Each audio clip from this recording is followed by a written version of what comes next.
ulizungumza kwenye mitandao na ulipost ile clip ambayo pia ukionyesha kwamba hauna noma sasa na Ibra na umemsamehe kuhusiana na kile ambacho trends zilikuwa stories zimekuwa ni mingi. Labda pengine tuambie kwa sababu final umefika Basata, mmemaliza vipi yani?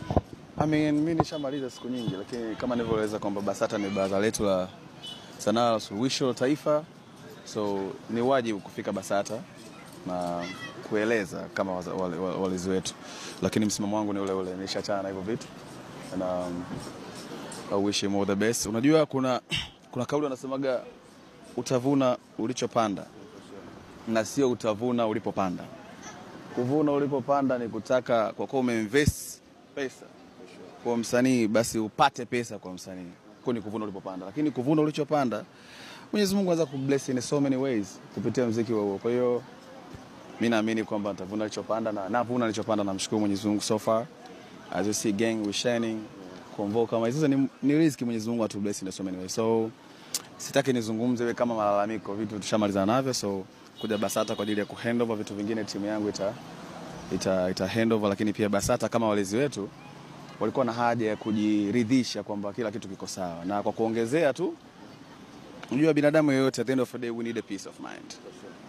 Unaweza kashangaa unakuta mtu leo amesimama sehemu anajenga misikiti which is very good, anajenga makanisa which is very nice, asaidia watoto mayatima, toa misaada, asaidia wasiokuwa nacho which is very good, lakini behind sio kila mtu anayefanya hivyo. Mwingine anafanya kwa nafsi yake inamwambia hivyo, kwa kutambua wana shida, lakini wengine wanafanya kwa guilt.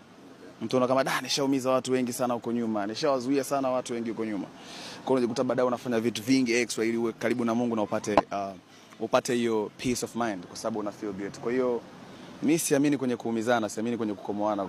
Just wanna do right. I'm trying my best to do right.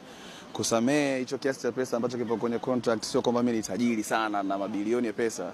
A dream was wote tuweze ku make it kwa pamoja, lakini kama Mwenyezi Mungu hajapanga huko, mimi atani bless in so many ways. So he is my brother, na nikuja hapa ku handover na kusikiliza Basata, na Basata sikilize msimamo wangu, lakini ni ule tuna vitu vingi vya kufanya. Haisingependeza kuja hapa kama kushindana. I'm so happy leo nimekuja hapa kwa ajili ya ku handover vitu vya mdogo wangu as a CEO wa kampuni, na hamna kitu kingine cha ziada. Imekuwa ni official mmeterminate kwa maneno ama ni kwa maandishi? Kuna story kwamba nikaja Basata, so Basata ni baraza la sanaa la taifa, so kuna vitu vya kuhandover, kuna maandishi, kuna vitu vya kusign, but just know that kwamba my brother is free kufanya muziki wake na supporteni sana. Asante sana.